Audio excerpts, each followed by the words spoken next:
Hello बच्चों, हमारे YouTube channel पर आपका स्वागत है। आज हम बात करेंगे class 10th mathematics chapter 4 quadratic equation. यह एक्सरसाइज 4.1 का पार्ट 2 वीडियो है। पार्ट 1 वीडियो में हमने क्वेश्चन नंबर 1 के सभी पार्ट को सॉल्व किया था और इस पार्ट में हम क्वेश्चन नंबर 2 के सभी पार्ट को सॉल्व करेंगे। चलिए देखते हैं।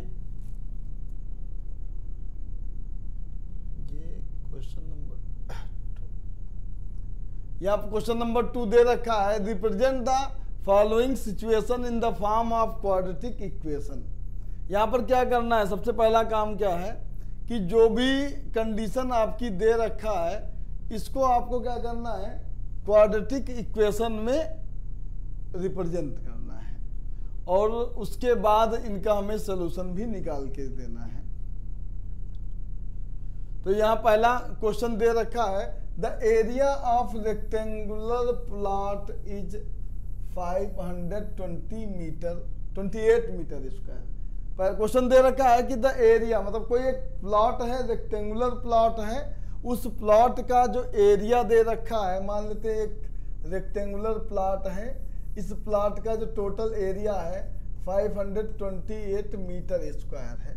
उसके बाद कंडीशन क्या दे रखा है कि the length of plot is 1 more than the twice of its breath.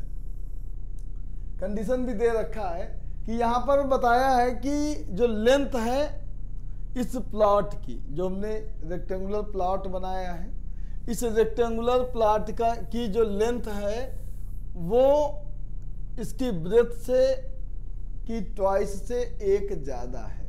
तो हमें उसके बाद क्या करना है, फाइंड भी करना है लेंथ और ब्रेथ ऑफ प्लॉट। तो सबसे पहले हम लेट कर लेते हैं। यहाँ देखो रिलेशन दे रखा है कि लेंथ जो है ब्रेथ से 2 गुने से 1 ज्यादा है। तो यहाँ हम क्या करेंगे, ब्रेथ को लेट कर लेंगे। तो यहाँ लेट करेंगे, लेट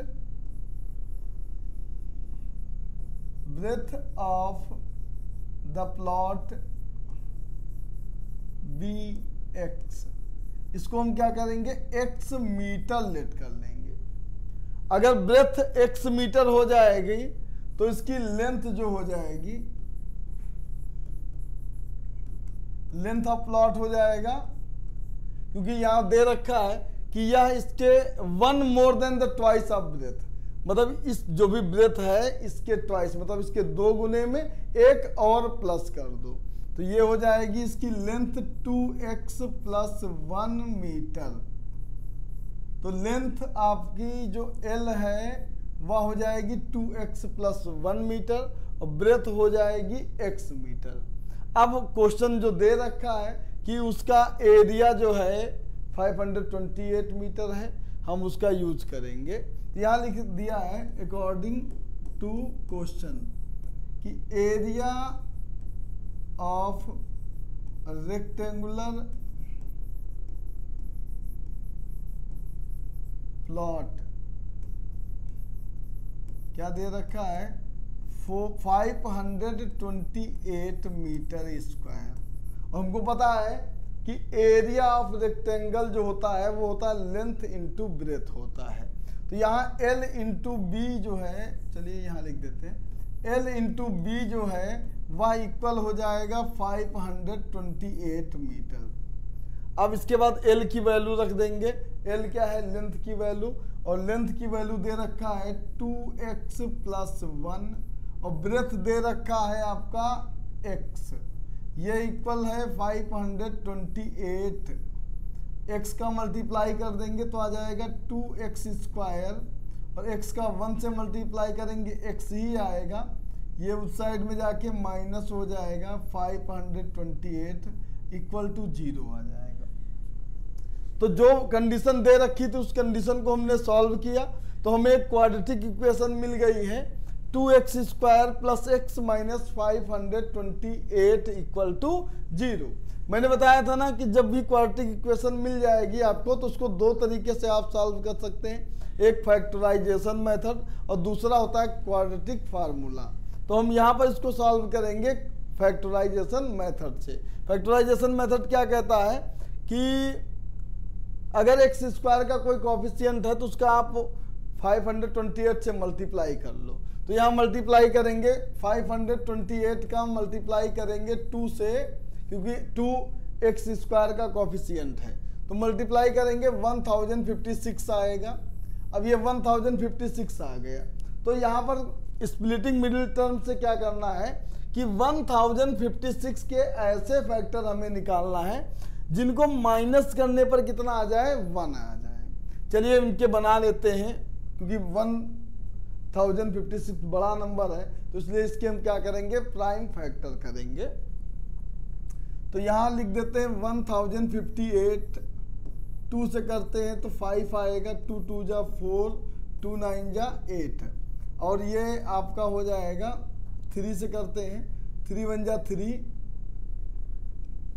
2 5 जा 10, 2 2 जा 4, ये उल्टा लिख दिया, थोड़ा गड़बड़ लिख दिया। 1056 है, 2 से करेंगे 2 5 जा 2 2 जा और 2 8 जा, फिर 2 से करेंगे 2 2 जा और 1 बच जाएगा, 2 6 जा, 2 4 जा, 2 1 जा, 2 3 जा, 2 2 जा, फिर 2 से करेंगे 6 आएगा और 2 6 आएगा, फिर 2 से करेंगे 3 आ जाएगा। थोड़ा बहुत करने के बाद आप अपनी गाड़ी को स्टॉपेज भी लगा सकते हैं। इनका मल्टीप्लाई करो, मल्टीप्लाई करके इस जो भी नंबर बचा उससे सब्ट्रैक्ट करके देखो, अगर 1 आ जाए तब तो फिर यही रोक देंगे, नहीं तो और आगे कर लेंगे। तो यहाँ करेंगे तो क्या आएगा, 2 2 जा 4, 4 2 जा 8, 8 2 जा 16, 16 2 जा 32। तो हमने देखा इन सभी नंबर को मल्टीप्लाई करने पर 32 आया है। अब सोच लिया हमने कि अब इसको हमको आगे बढ़ाने की कोई ज़रूरत नहीं है। अगर 33 और 32 का मल्टीप्लाई करेंगे तो 1056 आएगा, और 33 से 32 को माइनस करेंगे 1 मिल जाएगा।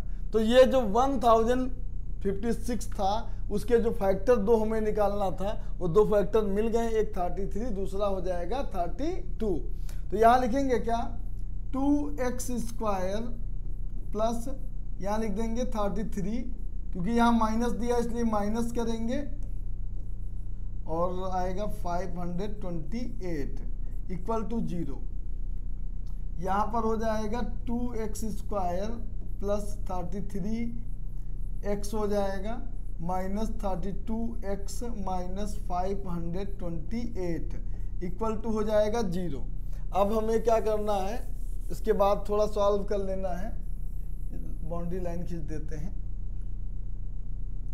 तो यहाँ पर देखेंगे कॉमन ले लेंगे, इन दोनों में कॉमन हो जाएगा x कॉमन ले लेंगे तो यहाँ पर बच जाएगा अंदर 2x प्लस 33, और इसके बाद माइनस का साइन, यहाँ 32 दिया है, यहाँ 528 दिया हुआ है। तो एकदम थोड़ा सा अगर दिमाग आप लगाना तो यहाँ देखना 2 लिखा हुआ है, 2 से तो ब्रैकेट के अंदर आपका 2x प्लस 33 तो आएगा ही आएगा। अब यहाँ 2 लिखा है तो इस 2 से 32 को डिवाइड कर दो, आ जाएगा आपका सिंपल सा 16।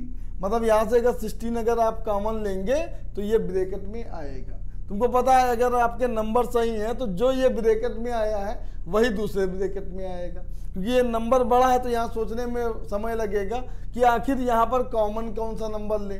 तो आपको एकदम सिंपल सा काम क्या है, इस ब्रैकेट को पहले से लिख लो, इसके अब आगे जो नंबर लिखा है इस नंबर से इसको आप डिवाइड करो, तो डिवाइड करने के बाद जो नंबर है उसको आगे लिख देना, वही उसका कॉमन हो जाएगा। तो 2 था, 2 से हमने 32 को डिवाइड किया, 16 आ गया, तो 16 इनमें क्या हो जाएगा, कॉमन नंबर हो जाएगा। तो ये अब यहाँ पर देखो ये दोनों ब्रैकेट सेम मिल गए, तो ये लिखेंगे 2x प्लस 33, दूसरा हो जाएगा x minus 16।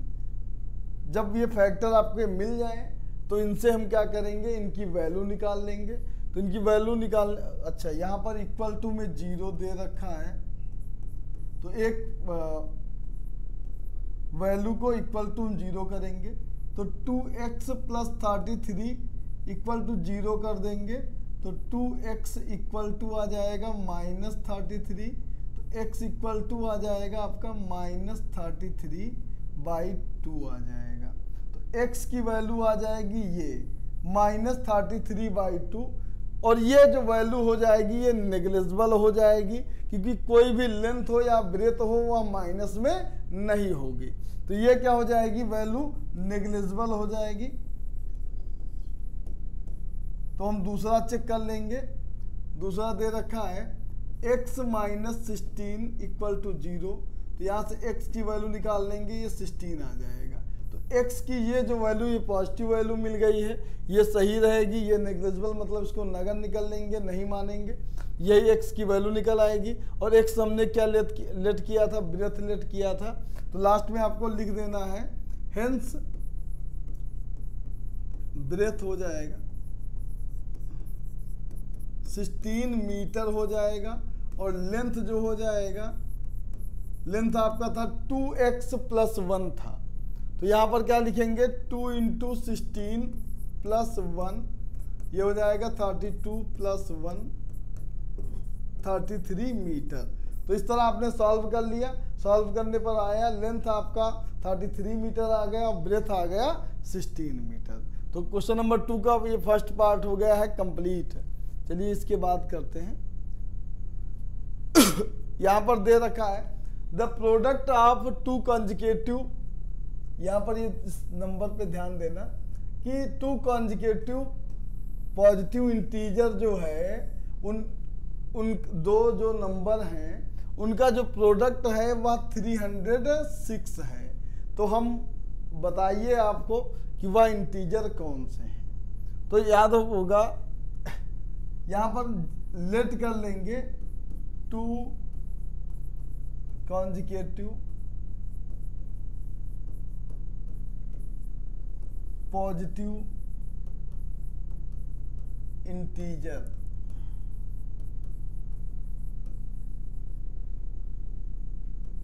B x, x + 1। Consecutive number का मतलब होता है कि एक के मतलब एक नंबर जो भी है उसके जस्ट बाद वाला नंबर। कोई भी जितने भी नंबर होते हैं 1 2 3 4 5 6 7, तो 1 का कॉन्जिक्यूटिव 2 होता है, 2 का कॉन्जिक्यूटिव 3 होता है, 3 का 4, 4 का 5, मतलब ऐसे 2 नंबर लिखना है जो क्या हो, क्रम से हो। तो हम एक नंबर x और दूसरा नंबर क्या हो जाएगा, x + 1। जब भी आपको कॉन्जिक्यूटिव पॉजिटिव इंटीजर लेट करना हो तो आप लेट करेंगे x, दूसरा x + 1। अब इसके बाद क्वेश्चन के हिसाब से देखेंगे क्या दे रखा है कि the product of 2 consecutive positive integer is 306। तो यहाँ पर लिख देंगे क्या, अकॉर्डिंग टू क्वेश्चन, मतलब ये जो भी हमने लेट किया है कॉन्जिक्यूटिव पॉजिटिव इंटीजर, इन नंबर का जो प्रोडक्ट मतलब इन दोनों नंबर को मल्टीप्लाई करेंगे। तो मल्टीप्लाई करने पर इसकी वैल्यू 306 के इक्वल आएगी। मतलब यहाँ लिखेंगे क्या, x × x + 1 = 306। मल्टीप्लाई कर लेंगे तो x² + x, इसको इधर लेके जाएंगे 306। तो हमें करना क्या था, सबसे पहला काम क्वाड्रेटिक इक्वेशन बनाना था। तो क्वाड्रेटिक इक्वेशन तो आपकी बन गई है। अब जब बन जाए तो उससे वैल्यू भी निकालना है। तो ये क्वाड्रेटिक इक्वेशन बनी है, इसको भी हम फैक्टराइजेशन मेथड से सॉल्व करेंगे। यहाँ पर x² का कोई कोएफिशिएंट नहीं है, तो इसलिए हम क्या करेंगे, सिर्फ कांस्टेंट टर्म का ही फैक्टर निकालेंगे। ऐसे 2 नंबर निकालेंगे जिनको माइनस करने पर कितना आता हो, 1 आता हो। चलिए एक बार फैक्टर करके देख लेते हैं। 306 2 से डिविजिबल होगा, ये 15, 3 आएगा, 3 से डिविजिबल होगा, ये 5 और ये 1 हो जाएगा। चलिए एक बार और कर लेते हैं, तो 17 आ जाएगा। मैंने कहा ज़्यादा दूर नंबर जाने से पहले मल्टीप्लाई करके देख लो, हो सकता है बन जाए सिस्टम। तो 2 3 जा 6, 6 3 जा 18 नंबर, और यहाँ पर 17 लिखा है। अब सिंपल से जानते हो 18 और 17 का हम मल्टीप्लाई करेंगे तो 306 आएगा, और 18 से 17 को आप माइनस करेंगे तो 1 आ जाएगा। तो यहाँ जो बीच वाले नंबर को हमें स्प्लिट करना है वो नंबर मिल जाएगा 18 - 17। चलिए कर देते हैं। तो यहाँ ये हो जाएगा x² ब्रैकेट में हो जाएगा आपका 18 - 17 x - 306 = 0। तो यहाँ पर हो जाएगा आपका x² + 18x हो जाएगा -17x हो जाएगा, -306 इक्वल टू 0 हो जाएगा। यहाँ पर कॉमन ले लेंगे तो आ जाएगा x प्लस 18, यहाँ पर 17 आप कॉमन लेंगे तो x आएगा, 17 से आप डिवाइड करके देख लीजिए, 18 टाइम्स डिवाइड होगा, ये इक्वल टू 0। यहाँ पर आ जाएगा x प्लस 18 और दूसरे ब्रैकेट में आ जाएगा x माइनस 17 इक्वल टू 0 हो जाएगा। जब फैक्टर बन जाते हैं तो क्या करते हैं, एक फैक्टर को इक्वल टू 0 करके हम x की वैल्यू निकालते हैं, फिर दूसरे को 0 के इक्वल करके दूसरे की वैल्यू निकालते हैं। तो यहाँ पर क्या करेंगे, x प्लस 18 इक्वल टू 0 कर देंगे तो x की वैल्यू आ जाएगी -18। याद रखना यहाँ पर हमें पॉजिटिव इंटीजर के बारे में बात की गई है, तो ये वाली जो वैल्यू हो जाएगी ये नेग्लिजिबल हो जाएगी, नेग्लिजिबल हो जाएगी, मतलब ये वैल्यू जो हो जाएगी, चलिए सही से लिख देते हैं,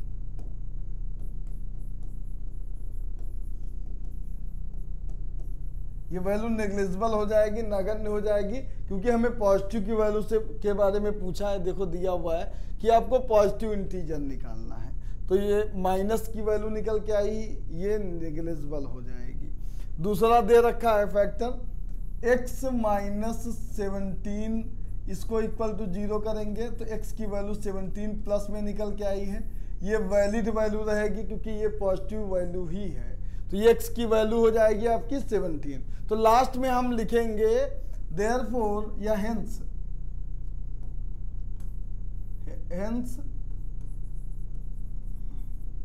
to positive integer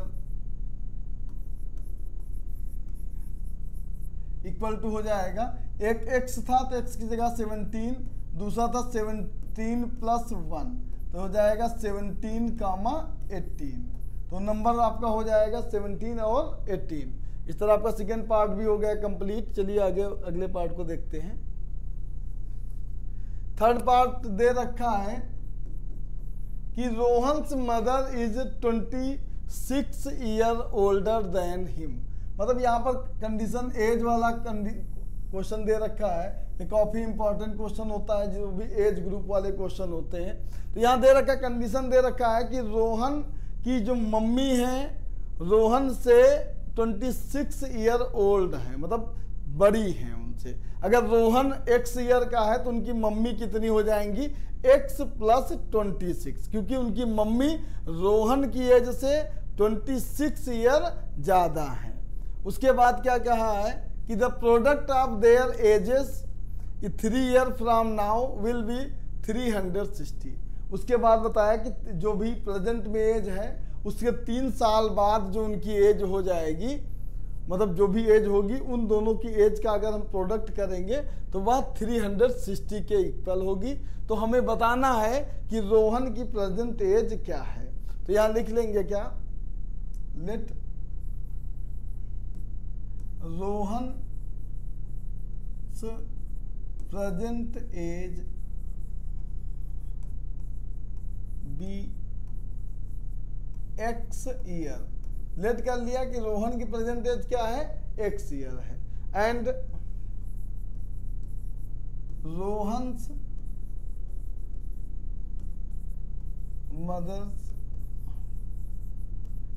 mother's present as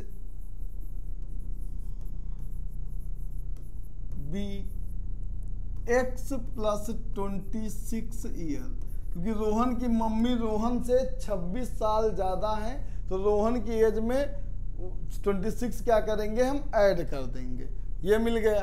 अब हम लिखेंगे क्या, अकॉर्डिंग टू क्वेश्चन के हिसाब से क्या दे रखा है कि the product of their edges 3 year from now, मतलब जो अभी है, जैसे मान लेते हैं रोहन की एज है x, तो 3 साल बाद रोहन हो जाएगा x प्लस 3 का, और रोहन की मम्मी हो जाएंगी ये x प्लस 26 हैं, ये भी 3 साल बढ़ जाएंगे।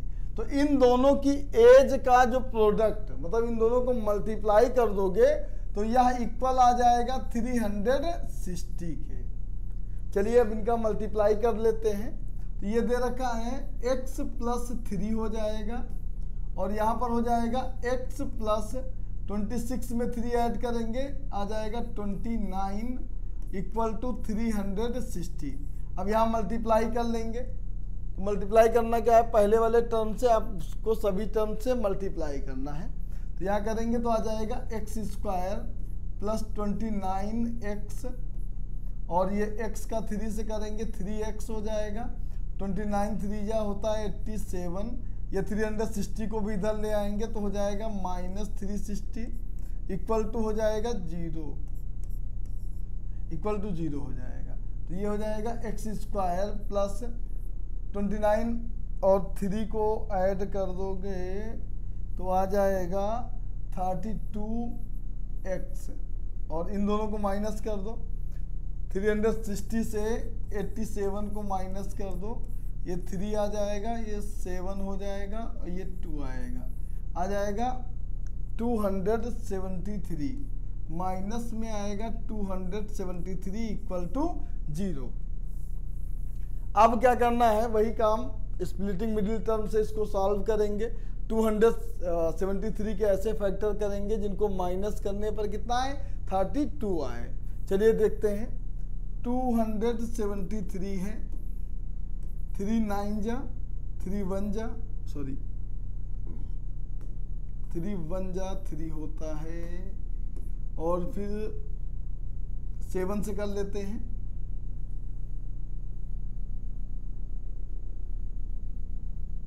इस क्वेश्चन में कुछ गड़बड़ दिया है,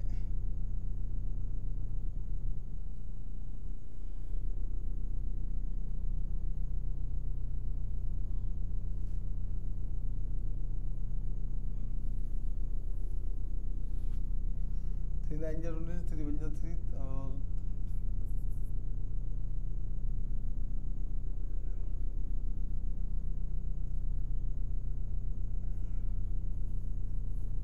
कुछ तो गड़बड़ है भैया इसका।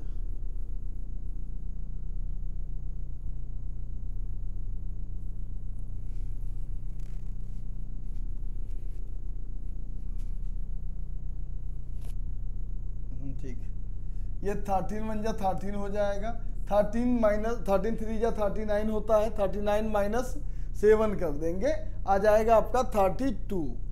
तो ये हो जाएगा आपका एक्स स्क्वायर, और यहाँ लिखेंगे 39 माइनस 7, 39 से आप 7 को माइनस करेंगे 32 आएगा, इनका मल्टीप्लाई करेंगे तो यही आएगा, x हो जाएगा माइनस 273 हो जाएगा इक्वल टू 0 हो जाएगा। तो ये हो जाएगा आपका x square plus 39x minus 7x minus 273 equal to 0 हो जाएगा। कॉमन ले लेंगे तो x प्लस 39 हो जाएगा आपका, और 7 कॉमन लेंगे तो यहाँ पर भी x प्लस 39 हो जाएगा। तो यहाँ पर क्या करेंगे हम, x प्लस 39 को कॉमन ले लेंगे तो दूसरे ब्रैकेट में आ जाएगा x माइनस 7 इक्वल टू 0। जो दो फैक्टर मिले हैं इनमें से एक फैक्टर को 0 के इक्वल कर दीजिए, तो x प्लस 39 इक्वल टू 0 हो जाएगा, और x इक्वल टू हो जाएगा माइनस 39। तो ये वैल्यू भी हो जाएगी नेग्लिजिबल हो जाएगी, नेग्लिजिबल हो जाएगी क्योंकि किसी की भी एज माइनस में नहीं होगी। दूसरा दिया है x माइनस 7 इक्वल टू 0, तो x की वैल्यू हो जाएगी 7, और हमें x की वैल्यू ही निकालना था क्योंकि यहाँ पर रोहन की ही एज पूछ रहे हैं, और रोहन की एज हमने x लेट किया था, x की वैल्यू 7 निकल आई है। तो लिख देंगे therefore present age of Rohan, present age of Rohan equal to हो जाएगा 7 ईयर। रोहन की एज कितनी हो जाएगी 7 ईयर की हो जाएगी। तो इस तरह थर्ड पार्ट भी हो गया कंप्लीट। इसके अगले पार्ट को देखते हैं। ये आपका speed distance time related question दिया हुआ है, ये भी इंपॉर्टेंट है आपके एग्जाम के लिए। यहाँ दे रखा है अ train travel distance 480 kilometre at a uniform speed, मतलब एक ट्रेन है वह 480 किलोमीटर की जो डिस्टेंस है अपनी यूनिफॉर्म जो उसकी स्पीड होती उस स्पीड में उसको कवर करती है। उसके बाद लिखा है कंडीशन दे रखा है if speed had been 8 kilometre less, अगर उसकी स्पीड क्या कर दिया जाए 8 किलोमीटर क्या कर दिया जाए कम कर दिया जाए 8 kilometre per hour, then it would have taken 3 hour more, तब क्या होगा उसी डिस्टेंस मतलब 480 किलोमीटर की डिस्टेंस को कवर करने में उसे 3 घंटा ज़्यादा समय लगेगा। तो हमें बताना है कि उसकी स्पीड क्या थी, उसकी यूनिफॉर्म स्पीड क्या थी। तो एकदम सिंपल सा काम है। पहले हम लेट कर लेते हैं यहाँ पर, let speed of train be x kilometre per hour. हमने लेट कर लिया कि ट्रेन की जो स्पीड है वह x किलोमीटर पर आवर्स है। चलिए अब डिस्टेंस देखो कितनी है, तो डिस्टेंस कितना हो जाएगा, डिस्टेंस आपका 480 किलोमीटर। तो सबसे पहली बात, सबसे पहला जब वह जब उसकी स्पीड क्या थी x किलोमीटर थी और डिस्टेंस कितना कवर करना था 480 किलोमीटर, तब हम उसका टाइम निकाल लेते हैं। तो निकाल लेते हैं टाइम टेकन बाय ट्रेन। अब इस समय हम टाइम निकाल लेते हैं, इसको हम T1 लेट कर लेंगे कि टाइम टेकन बाय ट्रेन कितना हो जाएगा, टाइम इक्वल टू होता है डिस्टेंस अपॉन स्पीड होता है। तो उसका जो T1 है वह निकल के आएगा 480 बाई x। तो हमने पहले वह टाइम निकाल लिया है जब उसकी स्पीड क्या थी, यूनिफॉर्म स्पीड थी। उस समय उसको कितना टाइम लगा, उस समय उसको टाइम लगा 480 बाई x। इसके बाद आवर्स भी लिख देते हैं, इतने घंटे लगता है। और उसके बाद कंडीशन क्या दे रखी है, इफ स्पीड वुड मतलब स्पीड को क्या किया जाए 8 किलोमीटर लेस कर दिया जाए। यहां पर लिख देंगे इफ स्पीड ऑफ ट्रेन, अगर स्पीड ऑफ ट्रेन क्या कर दिया जाए 8 किलोमीटर कम कर दिया जाए, मतलब पहले x थी इसमें 8 किलोमीटर पर आवर्स को क्या किया जाए कम कर दिया जाए, तब देखेंगे टाइम क्या लिखा निकल के आता है। देन निकाल लेते हैं time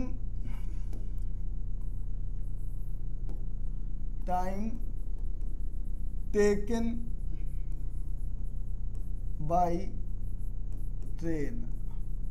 time taken by train तब क्या हो जाएगा, ये डिस्टेंस आपका वही रहेगा और स्पीड हो गई x माइनस 8, ये हो जाएगा इतने आवर्स हो जाएगा। तो इस टाइम को हम T2 लेट कर लेते हैं कि T2 आ गए हमारा 480 बाई x माइनस 8 आवर्स। तो यहाँ पर हमने पहला जो कंडीशन के हिसाब से पहला अच्छे से काम किया। यहाँ पर जो स्पीड थी वो हमने लेट कर लिया, डिस्टेंस दिया हुआ था तो वो स्पीड जिससे ट्रेन लगभग चलती है वह स्पीड हमने x kilometre per hour let किया, उसकी डिस्टेंस 480 किलोमीटर थी। उस स्पीड पर टाइम कितना लगता है 480 बाई x।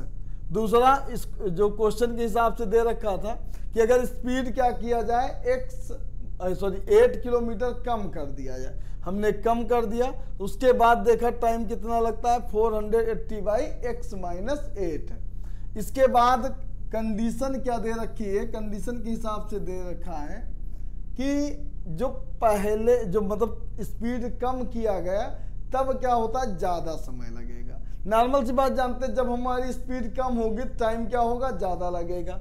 मतलब यहाँ पर देखा जाए तो T1 ज़्यादा है और T2 कम है। तो यहाँ पर हम क्या लिखेंगे T1 minus T2। Equal to, मतलब इन दोनों देखो नॉर्मल से, चाहे कम ज़्यादा वाले में क्या हो, जब भी स्पीड वाला क्वेश्चन आए आप टाइम निकालें, टाइम निकालने के बाद आपको पता है कि जिसकी स्पीड ज़्यादा होगी उसको टाइम कम लगेगा और जिसकी स्पीड कम होगी उसको टाइम क्या लगेगा, ज़्यादा लगेगा। तो जिसका टाइम ज़्यादा हो उससे क्या करेंगे, हम कम वाले को माइनस कर देंगे। तो हमको पता है कि टाइम ज़्यादा लगेगा T2 को और कम लगेगा T1 में, क्योंकि T1 की स्पीड ज़्यादा है। जब स्पीड ज़्यादा होगी तो टाइम कम लगेगा, यहाँ स्पीड क्या है, कम है, तो उसको टाइम ज़्यादा लगेगा। तो फिर T2 माइनस हम लिखेंगे T1 और जितना वो दिया वो 3 आवर ज़्यादा है या कम है, कुछ भी दे रखा हो, तो आपको सिंपल सा करना क्या है, ज़्यादा वाले टाइम से कम वाले को माइनस कर दो और इक्वल टू जो उसका डिफरेंस दिया हो उसके इक्वल रख दो। तो T2 माइनस T1 इनका डिफरेंस कितना दिया है, 3। अगर चाहो तो लिख सकते हो, कंडीशन ये भी बना सकते हो T1 प्लस 3 कि T2 का जो समय है वो T1 से 3 घंटे ज़्यादा है, लेकिन आप ऐसे ही लिखिएगा T2 minus T1 equal to 3।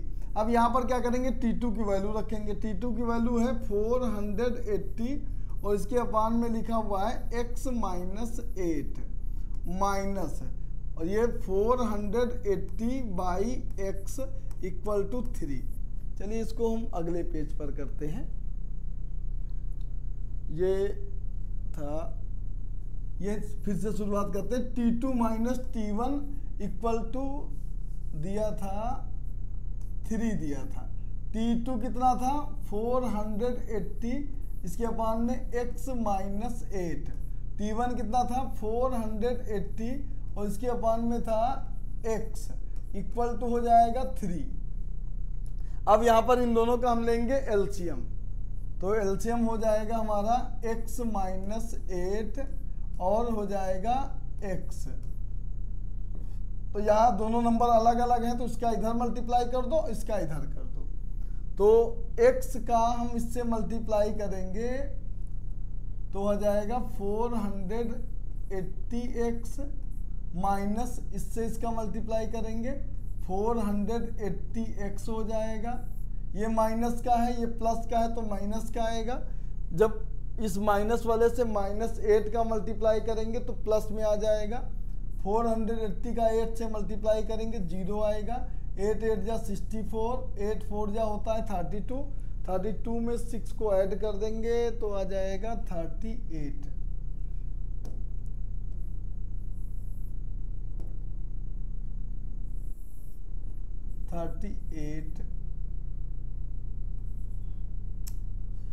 सही से कर ले भाई मल्टीप्लाई, फिर से कर लेते हैं। 8 0 हो जाएगा, 8 8 जा 64, 8 4 जा 32, 38 ऐसे लिखा। और इक्वल टू में क्या दे रखा है, इक्वल टू में दे रखा है 3। यहाँ पर ये दोनों हो जाएंगे माइनस, यहाँ आ जाएगा 38 40 और अपान में आ जाएगा x square minus 8x equal to 3 दे रखा है। 3 से ये नंबर कट जाएगा तो इसको कट कर लेते हैं। 3 1 जा 3 हो जाएगा, 3 1 जा 3, 3 2 जा 6 और 3 2 जा 6 हो जाएगा। तो यहाँ पर 2 बच जाएगा, 2 और 4 हो जाएगा, 3 8 जा 24 हो जाएगा, 0 हो जाएगा। तो यहाँ पर आएगा 1280 और ये आएगा x square minus 8x equal to यहाँ पर हो जाएगा 1/1। क्रॉस मल्टीप्लाई करेंगे तो आएगा x square minus 8x equal to 1280। इसको उधर लेके जाएंगे तो आएगा x square minus 8x minus 1280 equal to 0। इस बार हमें क्या करना है, 1280 के फैक्टर करना है, जिनको माइनस करने पर कितना आए 8 आए। तो यहाँ पर लिख देते हैं 1280, 2 से डिविजिबल होगा 6 हो जाएगा, ये 4 और 0, 2 से करेंगे 32 320, फिर 2 से करेंगे तो आ जाएगा 2 1 जा 2 6 जा और 0, 2 से करेंगे तो 80 आ जाएगा, 2 से करेंगे तो कितना आ जाएगा ये 40। चलिए अब देख लेते हैं। 2 2 जा 4, 4 2 जा 8, 8 2 जा 16, 16 2 जा 32, 32 इधर नंबर मिल गया, इधर 40 मिल गया। 40 माइनस 32 करेंगे 8 आ जाएगा। मतलब वो नंबर क्या हो जाएगा आपका, एक हो जाएगा 40, दूसरा हो जाएगा आपका 32। तो यहाँ पर हम लिख देंगे एक्स स्क्वायर माइनस 40 माइनस 32 और एक्स माइनस 1280 इक्वल टू 0। तो यहाँ से आ जाएगा आपका एक्स स्क्वायर माइनस 40 एक्स और प्लस 32 हो जाएगा एक्स माइनस 1280 इक्वल टू 0।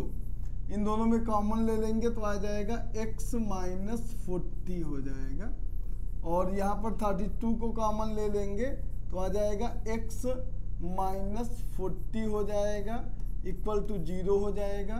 ये आ जाएगा x माइनस 40 और दूसरे ब्रैकेट में आ जाएगा x प्लस 32 इक्वल टू आ जाएगा 0।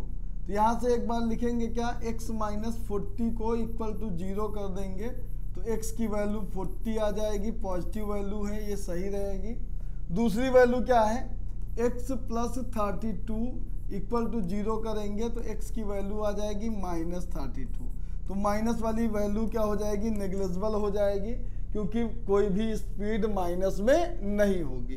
तो x की वैल्यू जो 40 वाली होगी ये वैलिड होगी, और x को हमने लेट क्या किया था, ये ट्रेन की स्पीड लेट किया था, और x की वैल्यू हमारी आ गई है 40। तो स्पीड ऑफ ट्रेन क्या हो जाएगी 40। तो यहाँ लिख देंगे hence speed of train equal to 40 kilometre per hours. तो इस तरह हमारा क्वेश्चन नंबर 2 का जो फोर्थ पार्ट था ये भी हो गया कंप्लीट, और आपकी एक्सरसाइज 4.1 भी हो गई कंप्लीट। इसके बाद अब हम मिलते हैं अगले वीडियो में, तब तक के लिए थैंक यू।